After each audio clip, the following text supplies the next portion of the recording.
আসবন দুলছে যে শাড়ি, কবে ঢাক দেবে ডাক, দিন গুনছে যে তারে।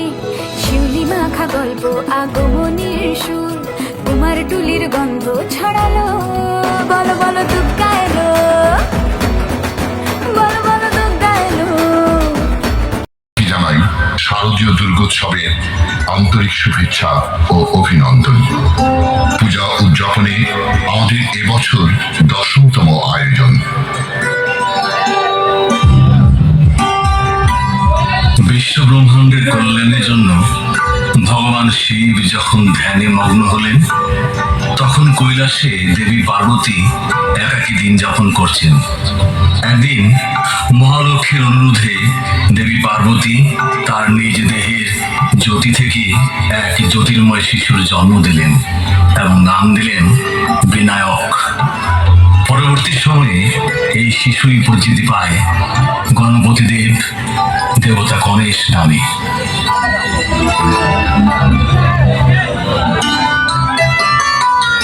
বিনায়ক, পুত্র আমার, কি করছো তুমি? তুমি কোথায়? মা, আমি এখানে। আমি খেলছি মা। পুত্র, আমি এখন স্নানে যাচ্ছি। যতক্ষণ না আমি আমার স্নান শেষ করছি, তুমি ততক্ষণই দ্বার রক্ষা করো। যথা আজ্ঞা মা। আমি প্রতিজ্ঞা করছি, আমি জীবিত থাকতে এই ঘরে কেউ প্রবেশ করতে পারবে না।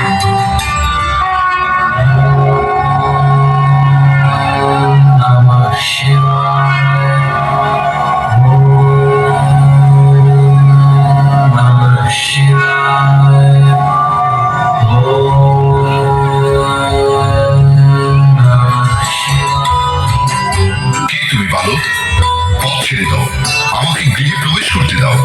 আমি পার্বতী পুত্র বিনায়ক। মা আমাকে এই দ্বার রক্ষা করার দায়িত্ব দিয়েছেন। আমি তোমার পিতা, দ্বার ছেড়ে দাও বিনায়ক, এ আমার আদেশ।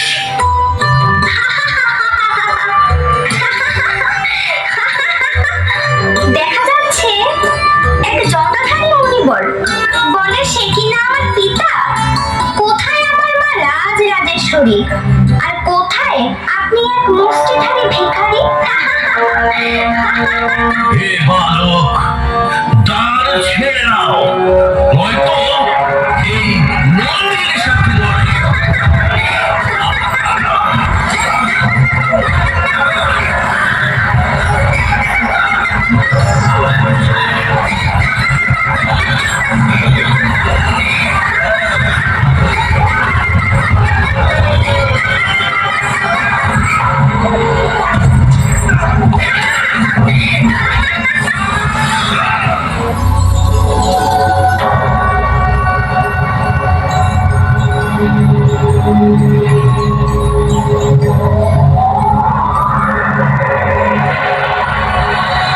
বিনায়ক, আমি ব্রহ্মদেব। আমি বলছি পুত্র, তুমি দ্বার মুক্ত করে দাও। কখনোই না। ইনি যদি আমার পিতা হয়েও থাকেন, তবুও পিতৃ আদেশ রক্ষা করতে গিয়ে আমি মাতৃ আদেশকে কখনোই লঙ্ঘন করতে পারবো না। আমি একবার বচন দিয়েছি তো দিয়েছি। যদি কেউ নিজের বল প্রয়োগ করে আমাকে পরাস্ত করতে পারে, তবে সে এই দ্বারে প্রবেশ করতে পারবে।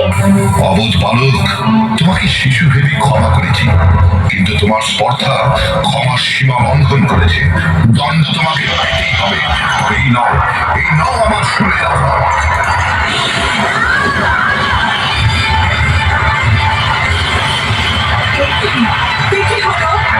কি করলেন আপনি? রাগের বশবর্তী হয়ে কি করেছেন? নিজের পুত্রের মস্তক নিজে খণ্ডন করেছেন। কি দোষ ছিল? ও তো আমার আদেশই পালন করেছিল। তবে কেন কেন ওকে এই দণ্ড পেতে হলো বলুন? বলুন স্বামী। বিনায়ক, পুত্র আমার। ভেবো না পার্বতী, যা হয়েছে তা সৃষ্টির কল্যাণের জন্য হয়েছে। যদি তাই হয়, তাহলে আমি এক্ষুনি এই পৃথিবী বিনাশ করব।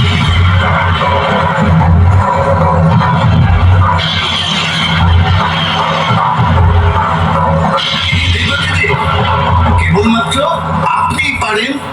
পার্বতীকে শান্ত করতে। কিন্তু হে মধুসূদন, তা কি করে সম্ভব? আমার থেকে যা একবার নাশ হয়েছে তার কিভাবে সৃষ্টি হতে পারে? যদি উত্তর শিয়রে সাহিত্য কোন জীবের মস্তক সংস্থাপন করা যায়, তবে বিনায়ক প্রাণ ফিরে পেতে পারে।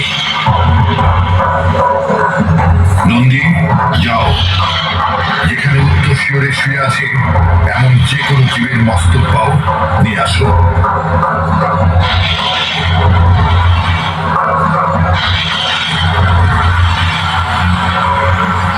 ক্ষমা করবেন প্রভু, মা পার্বতীর হুঙ্কারে সবকিছু নাশ হয়েছে, শুধু বেঁচে ছিল এই হস্তি শিশুটি।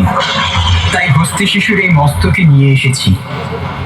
কিন্তু কিন্তু তা কি করে হয়? এই মস্তক বিনায়ককে দিলে পার্বতী যদি আরো ক্রুদ্ধ হয়ে ওঠে? যদি সূর্যাস্তের পূর্বে এই মস্তক সংস্থাপন করা না যায়, তবে বিনায়ককে বাঁচানো যাবে না।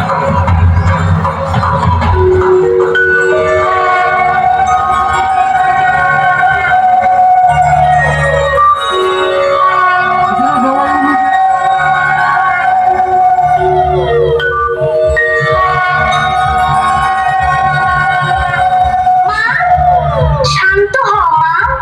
দেখো, তোমার বিনায়ক তোমার কাছে। দেবাদিদে, আমার পুত্রের এই অদ্ভুত রূপ দেখে সবাই উপহাস করবে যে। না দেবী, আমরা সকল দেবতাগণ বর দিচ্ছি, সকল পূজার আগে বিনায়কের পূজা হবে। হে পুত্র, আমি আশীর্বাদ করছি, আজ থেকে তুমি হবে সকল জীবের ঈশ। আজ থেকে তোমার নাম হবে গণপতি গণেশ। জয় গণেশ জয় গণেশ জয় গণেশ দেবা, জয় গণেশ জয় গণেশ জয় গণেশ দেবা, মাতা জাতি পার্বতী পিতা মহাদেবা, মাতা জাতি পার্বতী পিতা মহাদেবা, জয় গণেশ জয় গণেশ জয় গণেশ দেবা, জয় গণেশ জয় গণেশ জয় গণেশ দেবা, মাতা জাতি পার্বতী দাদারা দিদিরা, আমাদের পুজো যদি আপনাদের ভালো লাগে থাকে বাড়িটাকে কিছু লাভ করুন, রাস্তা বিফল হয়ে যায় না। দাদারা আগে বের হয়, দাদারা প্রণামী দেন। দাদারা